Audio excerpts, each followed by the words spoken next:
Good morning students. तो आज हम अपना बीएससी बीएड फर्स्ट ईयर का जो टॉपिक पढ़ रहे थे केंद्रक, उसी की आज संरचना के बारे में पढ़ेंगे।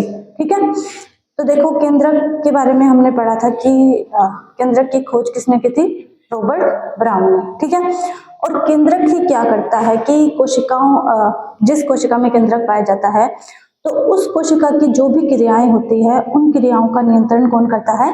केंद्रक। ठीक है, तो आज हम केंद्रक की संरचना के बारे में पढ़ेंगे कि जो केंद्रक है उसके अंदर भी और कौन कौन सी संरचनाएं पाई जाती है। तो देखो केंद्रक में क्या है, केंद्रक भी क्या है, मतलब 4 प्रकार की संरचनाओं से मिलकर बना होता है। सबसे पहले केंद्रक झिल्ली, ठीक है, उसके बाद आता है केंद्रक द्रव्य, उसके बाद जो केंद्रक के अंदर आनुवंशिक पदार्थ पाया जाता है क्रोमेटिन, वो ठीक है, क्रोमेटिन पदार्थ, और उसके बाद में केंद्रक के अंदर ही एक गोलाकार संरचना और पाई जाती है जिसको हम बोलते हैं केंद्रिका।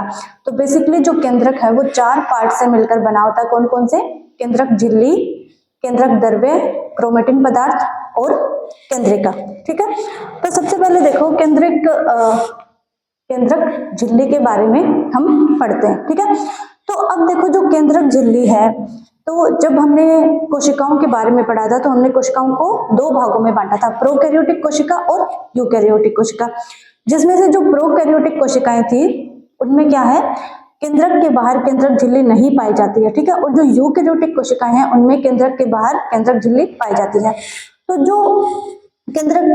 जो केंद्रक की संरचना का हम अध्ययन करेंगे वो किसमें? केवल और केवल यूकैरियोटिक कोशिकाओं में जो केंद्रक पाया जाता है उस केंद्रक का ही अध्ययन करेंगे, क्योंकि जो यूकैरियोटिक कोशिकाएं हैं उन्हीं में क्या है, जो केंद्रक पाया जाता है उसके चारों ओर केंद्रक झिल्ली पाई जाती है। ठीक है, तो देखो पहले हमने पढ़ा था कि जो केंद्रक होता है वो क्या है? दोहरी झिल्ली युक्त कोशिकांग, मतलब कि जो केंद्रक झिल्ली है वो भी क्या है, 2 झिल्लियों से मिलकर बनी होती है। ठीक है, तो देखो जो केंद्रक कला, ठीक है, केंद्रक कला या फिर हम इसको केंद्रक झिल्ली भी बोल सकते हैं। तो केंद्रक में क्या है, 2 झिल्ली पाई जाती है, 2 केंद्रक झिल्ली, एक बाहरी और एक आंतरिक। अब जो केंद्रक झिल्ली है उसकी उपस्थिति के बारे में किसने बताया था? डी हर्टविग ने। ठीक है, किसने बताया? डी हर्टविग ने। तो डी हर्टविग नामक वैज्ञानिक थे, उन्होंने क्या किया, केंद्रक में या फिर केंद्रक के चारों ओर जो केंद्रक झिल्ली पाई जाती है उसकी उपस्थिति के बारे में हमें बताया। उसके बाद जो केंद्रक झिल्ली होती है वो किसकी बनी होती है? तो जो केंद्रक झिल्ली होती है वो लिपोप्रोटीन्स की बनी होती है, उसमें बहुत ज्यादा मात्रा में लिपोप्रोटीन्स पाए जाते हैं। उसके बाद में जो प्रत्येक केंद्रक झिल्ली होती है वो कितनी मोटाई की होती है? 70 से 90 एंगस्ट्रॉम मोटी होती है। ठीक है, 70 से 90 एंगस्ट्रॉम मोटी होती है केंद्रक झिल्ली। और एक बाह्य केंद्रक झिल्ली है, एक आंतरिक केंद्रक झिल्ली। तो दोनों केंद्रक झिल्ली के बीच में क्या है? एक स्पेस रह जाएगा, उस स्पेस को हम बोलेंगे परिकेंद्र की अवकाश। क्या बोलेंगे? परिकेंद्र की अवकाश। और जो ये परिकेंद्र की अवकाश है इसकी मोटाई कितनी होगी? 100 से लेकर 300 एंगस्ट्रॉम तक। ठीक है, अब देखो जो केंद्रक की बाह्य झिल्ली होती है वो क्या है, बिल्कुल भी समतल या फिर चिकनी नहीं होती है। क्यों? क्योंकि जो बाह्य केंद्रक झिल्ली होती है उस पे क्या है, काफी संख्या में राइबोसोम चिपके रहते हैं। ठीक है, तो जो केंद्रक की बाह्य झिल्ली होगी उस पे क्या है, बहुत ज्यादा मात्रा में राइबोसोम पाए जाते हैं। और जो बाह्य झिल्ली होगी उसके साथ ही क्या है, जो हमारी अंतःपर्दवी जालिका है वो भी जुड़ी रहती है। ठीक है, तो बाह्य स्तर पर क्या है, बहुत सारे राइबोसोम पाए जाते हैं। और क्या है, जो अंतःपर्दवी जालिका होती है ER, एंडोप्लाज्मिक रेटिकुलम, वो भी क्या है, केंद्रक की बाह्य झिल्ली के साथ ही जुड़ी रहती है और कोशिका झिल्ली के साथ भी वो जुड़ी रहती है। उसके बाद में जो आंतरिक केंद्रक झिल्ली होती है वो क्या होती है? चिकनी होती है। क्यों? क्योंकि इस पे क्या चिकनी क्यों होती है? क्योंकि इस पे क्या है, प्रोटीन से बना रेशेदार स्तर पाया जाता है। कि जो आंतरिक केंद्रक झिल्ली होती है वो चिकनी होती है और बाह्य झिल्ली क्या होती है? खुरदरी होती है, क्योंकि उस पे राइबोसोम पाए जाते हैं। और आंतरिक केंद्रक झिल्ली है वो चिकनी क्यों होती है? क्योंकि उस पे क्या है, प्रोटीन का बना एक रेशेदार स्तर पाया जाता है, जो क्या करता है, जो केंद्रक झिल्ली है उसको सहारा प्रदान करता है, अपनी शेप बनाए रखने में उसकी हेल्प करता है। उसके बाद आते हैं केंद्रक छिद्र। तो देखो जो केंद्रक छिद्र है, मतलब कि जो केंद्रक झिल्ली है, देखो साथ साथ डायग्राम भी बना लेते हैं केंद्रक का। अब देखो जो केंद्रक की संरचना हम पढ़ेंगे इसमें, तो वो जब कोशिका विभाजन की अंतरावस्था, ठीक है, जब कोशिका विभाजन की अंतरावस्था चल रही होगी उस टाइम की संरचना हम पढ़ेंगे। तो देखो आपको पता है कि कोशिका विभाजन की जो अंतरावस्था होती है उसमें क्या होता है कि जो कोशिका होती है वो क्या होती है, रेस्ट कर रही होती है, और बाद में जो विभाजन होना होता है उसकी तैयारियां करती होती है, ठीक है। तो जो कोशिका विभाजन की अंतरावस्था होती है उस टाइम जो केंद्रक की स्थिति कोशिका के अंदर होती है, हम उस संरचना का अध्ययन करेंगे। तो ये देखो, ये हमने बना दी केंद्रक झिल्ली, ठीक है। बेसिकली जो केंद्रक की संरचना होती है वो ज्यादातर कोशिकाओं में क्या होती है, गोलाकार होती है, मतलब कि गोल आकार का केंद्रक पाया जाता है ज्यादातर कोशिकाओं में। तो ये देखो, ये हो गई बाह्य केंद्रक झिल्ली और ये हो गई आंतरिक केंद्रक झिल्ली। लेकिन अब जो ये झिल्लियां हैं ये क्या होती है, एक साथ जुड़ी ना होकर देखो इस प्रकार बनी होती है। ये देखो इस प्रकार, कि इन झिल्लियों में क्या है, बीच बीच में स्पेस पाया जाता है। ये देखो, या फिर हम बोल सकते हैं कि इन झिल्लियों में क्या है, बीच बीच में छिद्र पाए जाते हैं।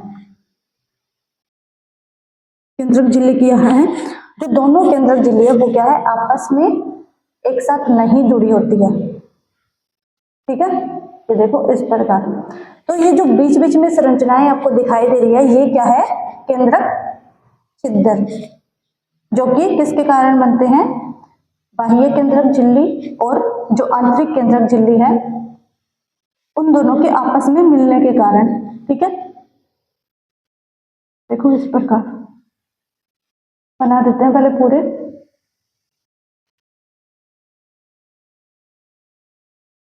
देखो ये क्या हो गए, केंद्रक छिद्र,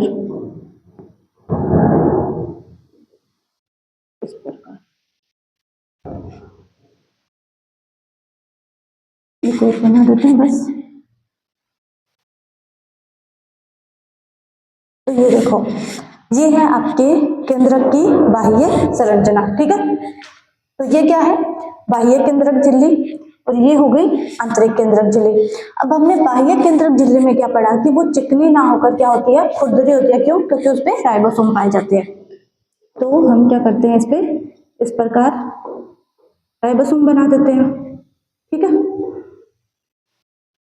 और मैंने आप लोगों को क्या बताया था कि जो बाह्य केंद्रक झिल्ली है उसमें क्या है, जो अंतर्द्रव्य जालिका है वो भी उसके साथ जुड़ी रहती है, इस प्रकार। और जो ये इधर आके क्या है, ये जुड़ जाती है फिर कोशिका झिल्ली से, ठीक है।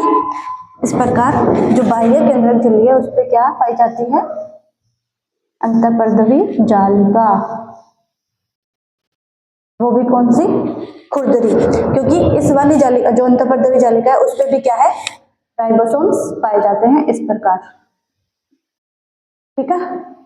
इस प्रकार इस पर भी राइबोसोम पाए जाएंगे, इसीलिए इसको हम क्या कहते हैं, खुरदरी अंतःपर्दवी जालिका, क्योंकि इसकी जो सतह होती है वो राइबोसोम चिपक जाने के कारण क्या है, दानेदार हो जाती है। इसीलिए हम इसको चिकनी अंतःपर्दवी जालिका न कहकर बोलते हैं खुरदरी अंतःपर्दवी जालिका, क्योंकि इसकी जो सतह होती है उस पर क्या है, राइबोसोम पाए जाते हैं, ठीक है।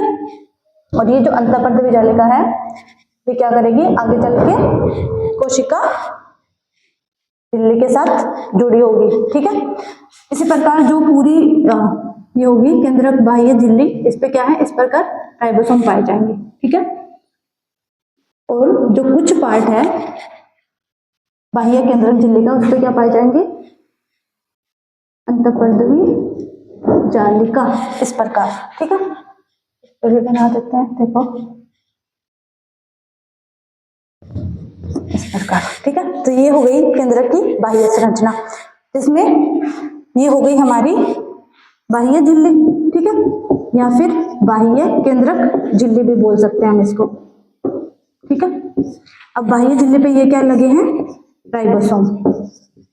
तो जो बाह्य केंद्रक झिल्ली है उसका एक काम क्या हो गया कि वो क्या करती है, राइबोसोम को स्थान प्रदान करती है। ये हो गई अंतःपर्दवी जालिका, द्रव्यी जालिका, ठीक है।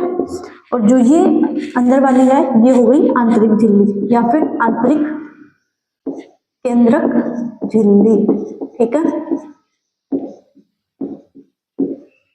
अब देखो, अब जो ये केंद्रक झिल्ली आपको दिख रही है, तो ये जो बाह्य केंद्रक झिल्ली है और जो आंतरिक केंद्रक झिल्ली है वो क्या है, देखो बीच बीच में आपस से जुड़ी हुई है ना, जैसे यहाँ से यहाँ से यहाँ से यहाँ से, कि ये एक प्रॉपर गोलाकार रूप में नहीं है, ये बीच बीच में क्या है, एक दूसरे से जुड़ी हुई है, जिसके कारण क्या है, जो केंद्रक झिल्लियां हैं या फिर जो केंद्रक झिल्ली है और अंदर जो केंद्रक द्रव्य पाया जाएगा उसके बीच में क्या है, एक स्पेस बन जाता है। तो इस स्पेस को हम बोलेंगे केंद्रक छिद्र। क्या बोलेंगे, तो ये हो गया हमारा केंद्रक छिद्र, ठीक है। अब जो ये केंद्रक छिद्र होते हैं इनका क्या काम है कि ये जो भी लाभदायक पदार्थ होंगे कोशिका द्रव्य के अंदर, उनको क्या है, केंद्रक द्रव्य के अंदर स्थापित करेंगे, क्योंकि केंद्रक ही क्या करता है, जितनी भी कोशिका की क्रियाएं होती हैं उन सबका नियमन करता है या उनको नियंत्रित करता है। अब देखो जो केंद्रक छिद्र है उस उनकी उपस्थिति के बारे में किसने बताया था हमें, कैलन तथा टामलिन ने। किसने बताया, कैलन तथा टामलिन ने। अब जो ये केंद्रक छिद्र होते हैं इनका व्यास कितना होता है, 200 से लेकर 1000 एंगस्ट्रॉम तक, और ये एक केंद्रक छिद्र होगा, ये दूसरा, तो इन दोनों केंद्रक छिद्र के जो बीच की दूरी होगी वो कितनी होगी, 1500 एंगस्ट्रॉम। और जो ये केंद्रक छिद्र है ये पूरी केंद्रक झिल्ली का कितना प्रतिशत भाग बनाते हैं, 20 से लेकर 36% भाग बनाते हैं, ये पूरी की पूरी केंद्रक झिल्ली का कौन, केंद्रक छिद्र, ठीक है। अब मतलब केंद्रक झिल्ली हो गई और केंद्रक छिद्र, उसके बाद में अगला पार्ट आता है केंद्रक द्रव्य। तो ये देखो जो ये बीच का खोखला भाग है केंद्रक के अंदर, इस पूरे में क्या है, केंद्रक द्रव्य पाया जाता है, ठीक है। इस प्रकार बनाते हैं इसमें केंद्रक द्रव्य।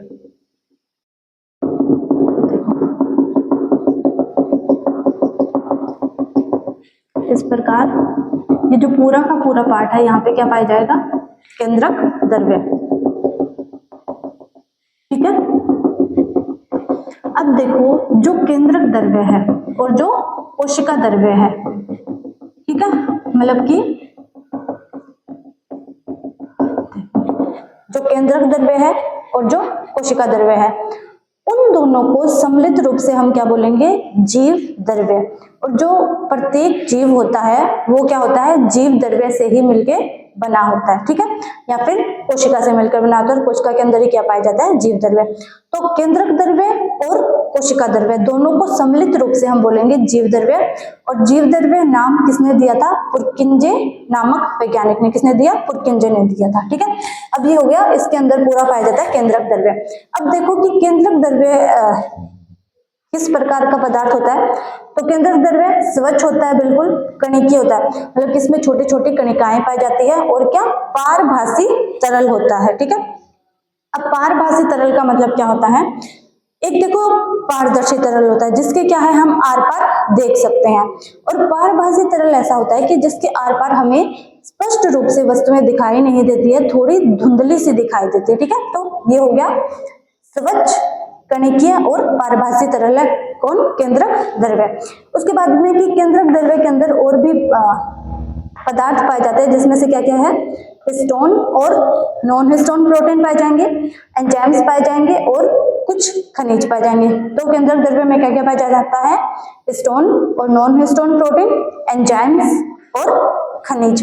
अब देखो जो हिस्टोन प्रोटीन होता है वो क्या करता है, अपने चारों ओर डीएनए को लपेटे रखता है। देखो ये हो गया गोलाकार हिस्टोन प्रोटीन, ठीक है। अब ये जो हिस्टोन प्रोटीन है उसके चारों ओर जो डीएनए होगा वो क्या करेगा, ऐसे गोलाकार रूप में लिपटा रहेगा। तो जो केंद्रक द्रव्य है उसमें क्या है, इस प्रकार के बहुत सारे हिस्टोन प्रोटीन्स पाए जाएंगे। तो अब देखो, अब जो ये केंद्रक द्रव्य है, नहीं, जो ये डीएनए है, मतलब कि जो हमारा आनुवंशिक पदार्थ है, ये क्या है, हर प्रकार का जो हिस्टोन प्रोटीन है उस पे क्या है, इस प्रकार कुंडलित रूप में लिपटा रहेगा, ठीक है, इस प्रकार। और जो फिर ये डीएनए है ये सब आपस में मिलकर क्या करेगा, एक जालनुमा स्ट्रक्चर का निर्माण कर देगा। क्या करेगा, एक जालनुमा स्ट्रक्चर बना देगा, जिसको हम क्या बोलते हैं, क्रोमेटिन जालक। तो इसको क्या बोलेंगे, क्रोमेटिन जाल, ठीक है, क्रोमेटिन। और जो ये प्रोटीन है, ये प्रोटीन कौन से हो जाएंगे, हिस्टोन प्रोटीन, ठीक है, कौन से हो जाएंगे, हिस्टोन प्रोटीन। अब देखो जो क्रोमेटिन होता है, क्रोमेटिन क्या होता है, डीएनए या फिर जो हमारे गुणसूत्र होते हैं वो क्या है, एक धागे के समान संरचना के रूप में पाए जाते हैं, किसमें, कोशिका विभाजन की अंतरावस्था में। उस टाइम हम गुणसूत्रों को बोलेंगे क्रोमेटिन। और जो क्रोमेटिन शब्द है ये किसने दिया था, फ्लेमिंग नामक वैज्ञानिक ने दिया था। किसने, फ्लेमिंग नामक वैज्ञानिक ने। तो जब कोशिका विभाजन की अंतरावस्था चलती है, मतलब कि जब कोशिका अपने रेस्ट टाइमिंग में होती है, ठीक है, मतलब कि अपने आप को कोशिका विभाजन के लिए तैयार कर रही होती है, तो उस टाइम जितने भी गुणसूत्र होते हैं वो क्या होते हैं, धागे के समान एक लंबी आकृति के रूप में पाए जाते हैं, जिसको हम क्या बोलेंगे, क्रोमेटिन जालक।